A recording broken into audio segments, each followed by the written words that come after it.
Hi kids! Hey. We're in the middle of a pandemic. Unfortunately, what's happening is we are doing an awful lot of cooking. And we figured we've got nothing better to do with our lives. So we're just going to videotape it and put it on YouTube and show you how to make stuff that we make every day. Every day. Every day. A lot. So, first thing about cooking in the kitchen at the Dobrin house, Dobrin Shelton house, is you've got to get prepared because there's an awful lot to face in these days. So we're going to prepare with the first part of making Thai basil chicken, my famous Thai basil chicken. At some other point we'll do a video of Karla making her famous, whatever famous stuff she makes. I have a lot of things that are famous. She's very famous. Anyway, to start with, the best thing about Thai chicken is that you first have to start with vodka. So, first thing you do is you add the vodka to the penguin shaker. Because it has to be cold. It has to be cold. Take it over the sink so we don't set these the whole time.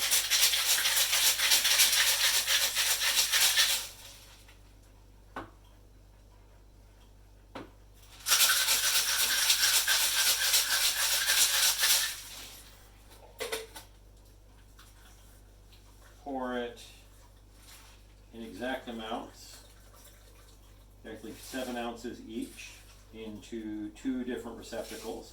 He weighs everything. And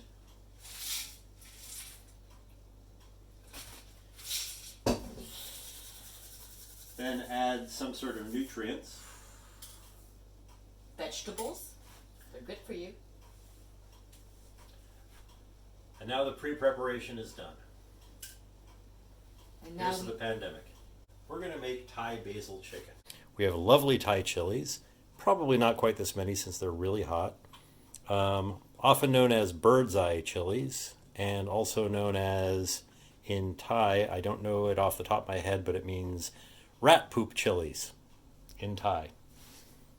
Second thing is you need crushed garlic. Our handy dandy Asian market sells these wonderful cloves of garlic, which are fantastic for almost everything except crushing. For what we really do, though, the secret to our success is we cut corners. Best thing ever invented. Tastes just as good and a lot less work. And then a handy dandy bag of Thai basil. Thai basil is amazing and wonderful stuff. You can, not only does it not really taste like basil, it tastes like Thai food, but it also retains its flavor even after you cook it, as opposed to regular sweet basil, which tends to turn to nothing when you cook it. Coconut milk, which is a pain in the butt. Soy sauce, rice wine vinegar, a defrosted thing of Kirkland chicken thighs, the magic secret ingredient, wrapped in its own bag, Thai premium fish sauce. Us again. We had an argument. Most importantly, we're about to start cooking, so I must remove anything that can cause infection. I'm not married. Ooh, hey babe. Cheers. Yeah. A small mixing bowl. Mix 3/4 of a cup of coconut milk. Now, 50% of the time, coconut milk is a disaster. Open the large jar, Vanna, and it's coming out in big Clumpies. clumps. Okay. What you didn't see Is the mess he made. was that this came out in large chunks. Not a nice, clean, beautiful bunch of coconut milk, although it looks that way now. Sometimes it comes out completely denatured from coconut milk. What you can do to solve this problem is find a bowl. Aha! The white one. The white one. What you can do to solve this problem You'll see this problem right But now. only put what you need. Don't put every. No, because I won't be able to Oh, get okay. it all reconsolidated if I do that. Put the bowl into the microwave and just get it warm. This gives us an opportunity to relax. What we do well. While that's in there, we're going to add the next ingredients, Aha. which is 3 tablespoons of soy sauce. Everyone has one of these and one of these. Light? Mm-hmm.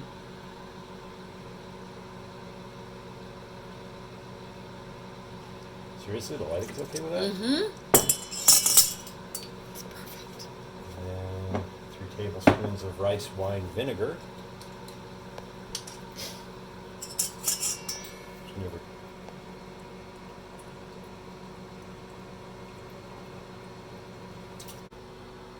Thai premium fish sauce. You do want a bag over it. This stuff smells like Thai premium fermented fish. I actually saw a special once on PBS on how they make this, and there's like one factory in Thailand, a very, very, very, very long way away from anybody who has a nose, that manufactures and ferments almost all of the fish sauce. Weirdly, they're, if I remember correctly, they're not anywhere near the ocean. Don't ask me why. Let's see. So we need here. Ooh, that came up. That's stinky. It is really stinky. 1.5 to 2 tablespoons, depending on how much you like your fish sauce. 1.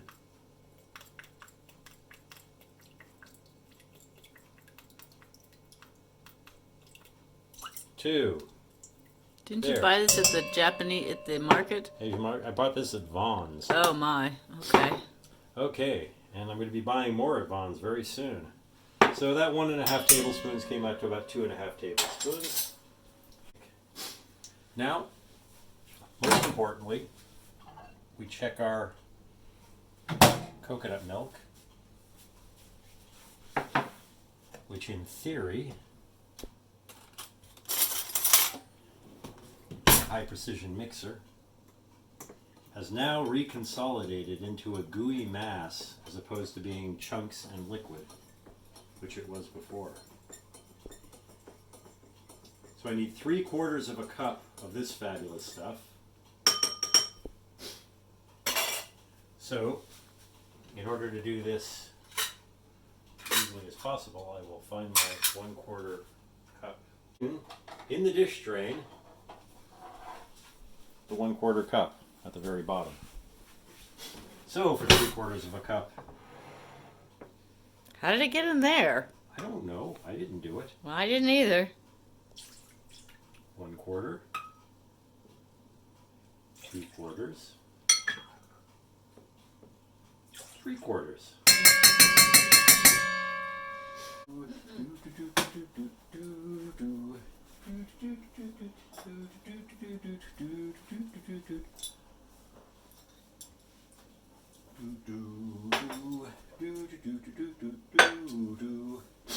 Originally, the recipe that I ripped off for this lovely thing, which I have radically changed, says to use 1 mild chili.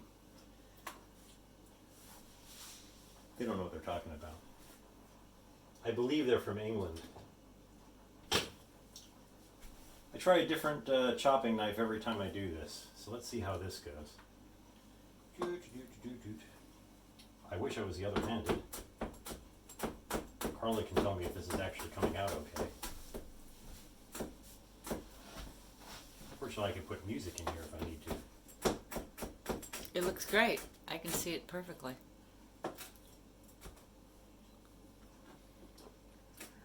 As I said, they're pretty hot. They're actually slightly, in general, for size, they're slightly cooler than habaneros, but not much.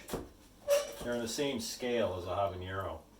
So, Well, don't put too much in it. But they're well watered down and they're tiny. So I'm talking about by volume. Good thing is if I don't get the little juicy things on my hand, then I'll be able to actually touch my eyes later. If I screw up and get any of it on my hand, I'm kind of screwed because it's really hot. You know, honey, it's the coronavirus. You're not supposed to touch your face at all. You're supposed to wash your hands at That's least. the advantage. Coronavirus is keeping this stuff from messing with my life. Okay, so 1, 2, 3, 4, 5, 6, 7, 8, 9. Okay, that should be enough. Can you see this? Okay, I've added that back into the mix of stuff. I'll get my handy dandy mixing implement of mixing. Get it all stirred up. Place the bag back over the fish sauce so when you put it in the refrigerator, the entire rest of your life doesn't smell like fish sauce.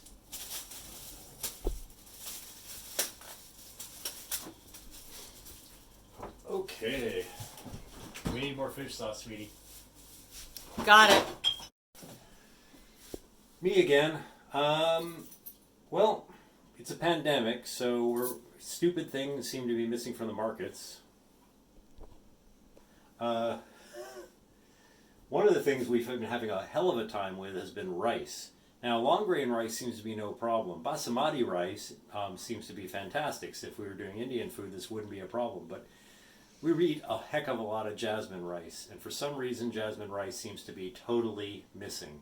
Well, when we went and bought the chilies, the garlics, the Thai basil, and all that groovy stuff at the Asian market, the guy had just gotten a pallet of 10-pound bags of jasmine rice. We get to thank my friend, my lovely brother Danny, who about 25 years ago bought me a rice cooker.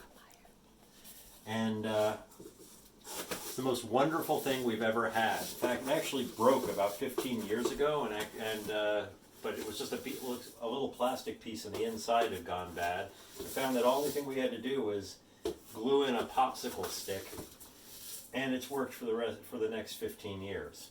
So I'm going to put in probably around 2.5 cups of jasmine rice into the rice cooker. The good thing about jasmine rice is you don't really need this much, but you can use it for just about anything. Dog food. Yeah, extend dinner. extend the dog food. Key here is got little gradations on the side. You've got a number of cups. Right now I've got about cup and a half. I don't know what that really is supposed to mean because it's way more than a cup and a half. But I got about a cup and a half, or a cup and a half of rice in there. So now I just double it till it gets to about 2 cups. Maybe a little bit more. Add a little bit of butter because everything's better with butter.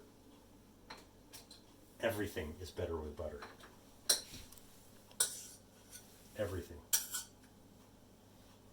Butter knife. And then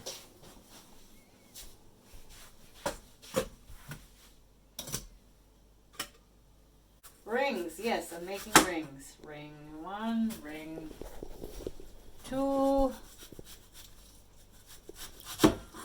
that's a big, no, small rings. Okay, well, I'll make them smaller. Yeah. That's a small ring.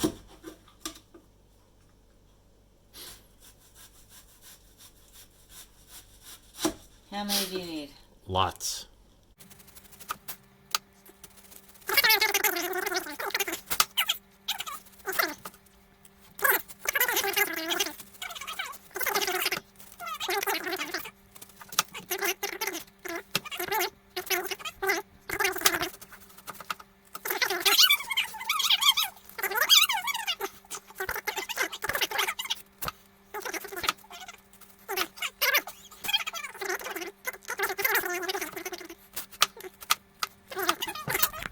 We're heating up a nice frying pan over here, the biggest one I've got.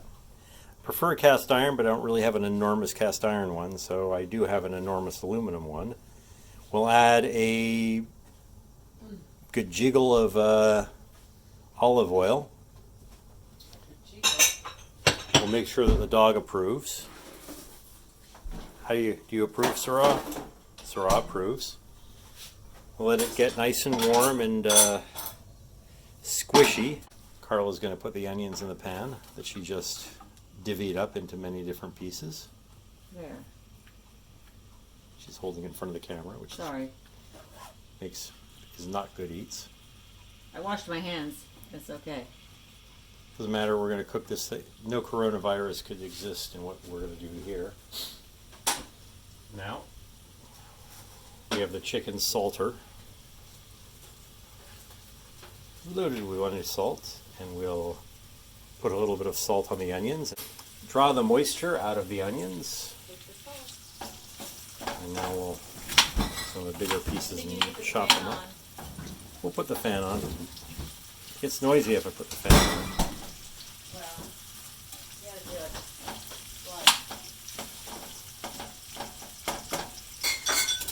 Believe me, it'll all come apart soon enough. Okay, so what I'm doing is I'm cooking this onion until it gets really, really soft. I don't really want it to get very brown because I'm going to be cooking the chicken in with here, and it's just going to keep getting browner and browner. So this is pretty good. Nice and soft, losing a lot of moisture. Now, something I didn't mention in the original list is we need to crush up some ground ginger. But fortunately, I've got crushed ginger frozen in this freezer that Karla found at Trader Joe's or some other wonderful place. And as you can see, I've done this before because there's only 2 cubes left. Well, we need more than 2 cubes. We need an exact amount. How much that exact amount is, I have no idea. But I like it, so I'm going to add, I don't know, 6 cubes. That was 2, 3, 4, 5, 6, and 1 more for good measure. There we go. Now back in the freezer.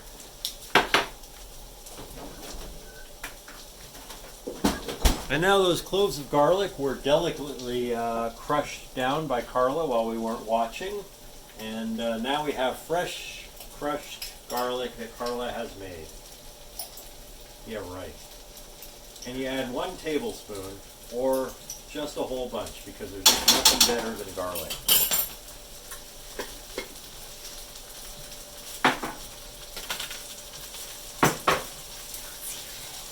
What? Okay, it's time for wine. Yay! I didn't see your head. Doesn't matter. Oh, good. Okay. Wine, yay! Wine, yay! Because the martinis weren't enough. No. Now the delicate thing here is that I'm getting hungry.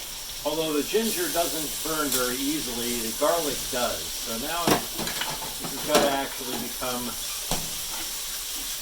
it's sort of an issue how it mixes up. So what I'm going to do in this case, it's cooking right along very well. This ginger is going to do its thing very well.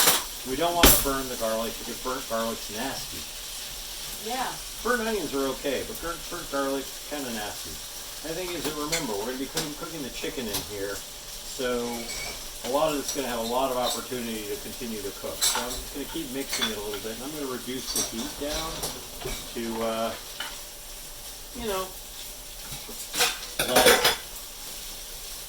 let it sit and fester for a little bit.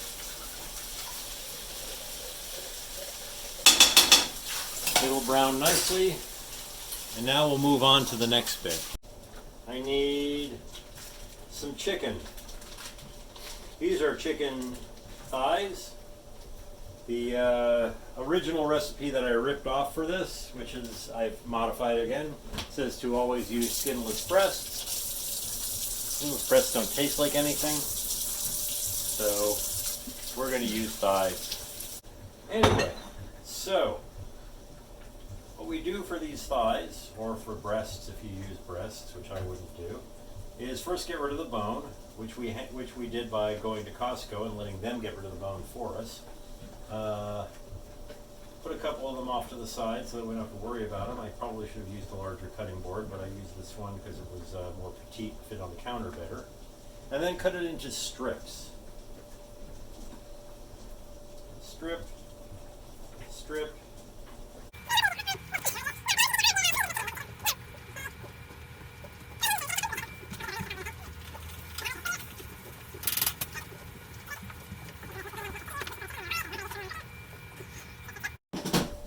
Okay, we moved to the correct size cutting board to do the onions, scallions, green onions, Thai green onions, what the hell you want to call them.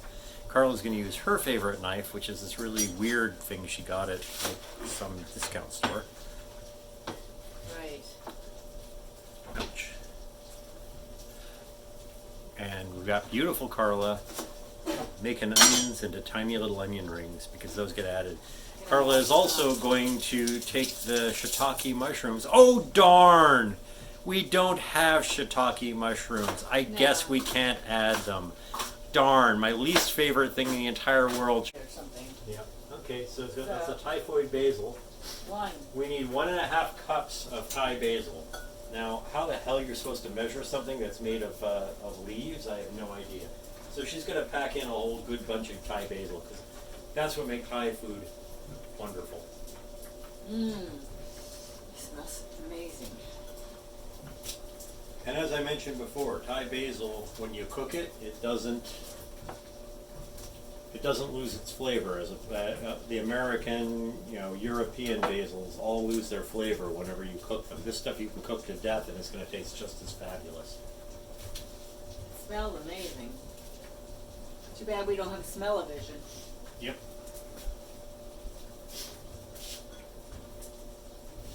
Over here stirring the onions again.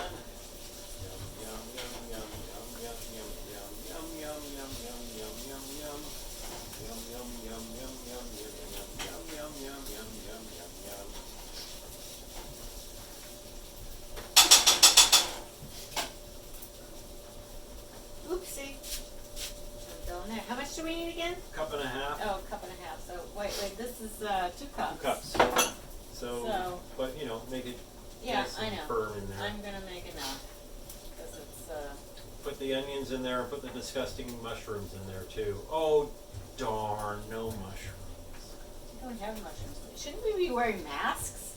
Yes, we should, because all the people who are going to be eating along with us, which include the Syrah. Since we never go out, all you do is Yep. cook, and we have so much food. It's like, what are we eating today? By the way, Thai basil is different than regular basil. See if that's on camera. Thai basil's got purple stalks and purple flowers, and the leaves are a lot pointier and don't really look like regular basil leaves. It is nice and reduced and beautiful. Lots of good stuff going on here. This looks nice and squishy and browned and terrific. I'm going to turn the heat up a bit because now we don't really care. It all balls out for the rest of the dish. So, first thing I do is I move all this good stuff off to the side a little bit just so it doesn't get so hot. Move the thing off to the side. And then give it a good head of steam on the heat. Now I'm done bleeding.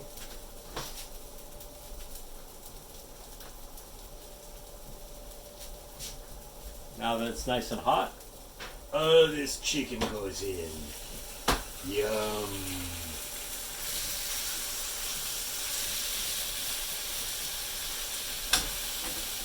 Now this disgusting cutting board needs to get cleaned. I'm saying that and hinting at it while I say it so that maybe Karla will clean it and I don't have to.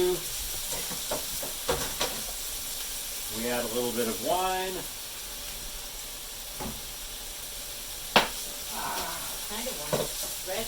No, yeah, I just added it to myself. I didn't really add it to the chicken. Oh, you're drinking one. Yeah.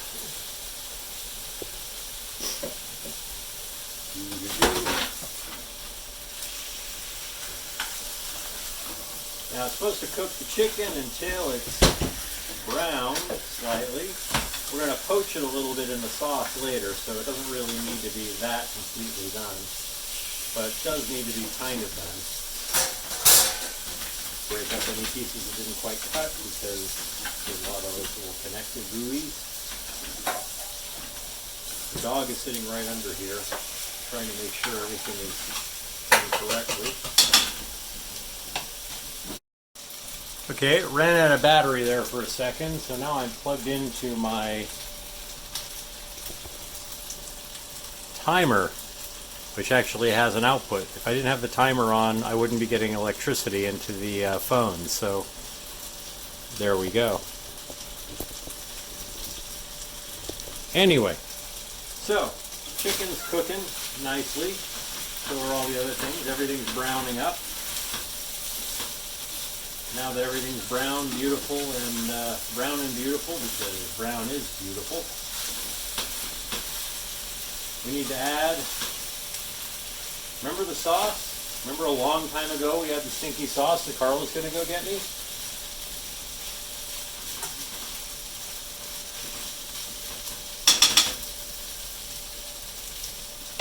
The lovely sauce. This is the time to add it. Karla's going to take this and put it back. Deglaze the pan with it a little bit, because that's the way you do it. You stir it on up. I like to put the pan up on the side a little so we can get everything nice and coalesced into a single spot. And then we reduce the liquid. Reduce, reduce, reduce. Stir it up, spin it around. Make it all happy, make it go down. There we go. What we're going to do is reduce this down to maybe half or a third of what it was. And turn this heat down a little bit, doesn't need quite that much for reducing. And this is the weird mix of Thai chilies and peppers and coconut milk and soy sauce and rice wine vinegar and other groovy stuff we had before. So doing this till it's just starting to thicken a little bit. I'm hungry. I know you're hungry. So now this is Thai basil chicken, but we haven't added any basils, and we haven't had any Thais in it either. Is it back on? Mm-hmm. Now it's pretty much reduced down to where I want it. I'm going to put it back on the full burner. And Karla's going to bring over the scallions and the Thai basil. What do you want first? Doesn't matter. Okay. I'll give you the scallions. Gotta happen soon. Here are the scallions. Coming in. The green onions go in. Then the Thai basil. Thai basil. Down below is the Beast dog who's trying to clean up everything and does not like this tripod here. We stir it all in. We get all these leaves. Oh my God, I'm so hungry. Now I will turn the heat off because that looks perfectly happy and wonderful. And shake off the little stringy bits. Probably have coronavirus all over them. And now it's time to plate. A little more? A little more. That's getting Oh there. my God, I got it outside. There you go. How's that? A little bit more? A little bit more. Okay, there. Okay. I mean, you know what? I might add a little more to mine. Okay. Good move. Okay. Great.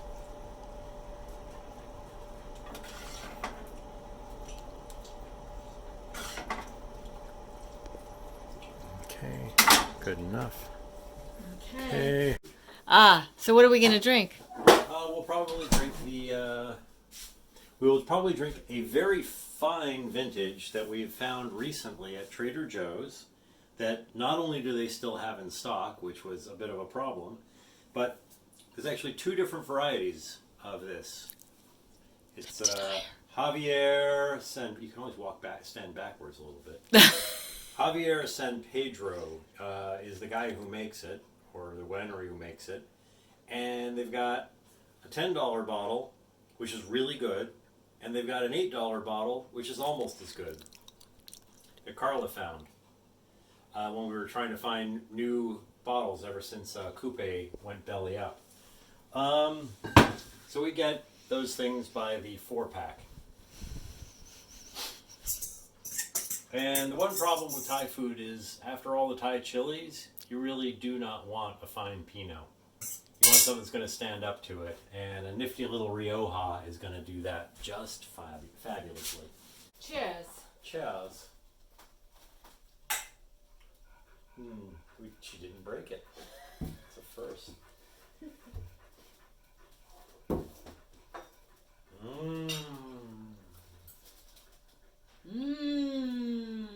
Oh my gosh, this is amazing. Almost makes you love pandemics.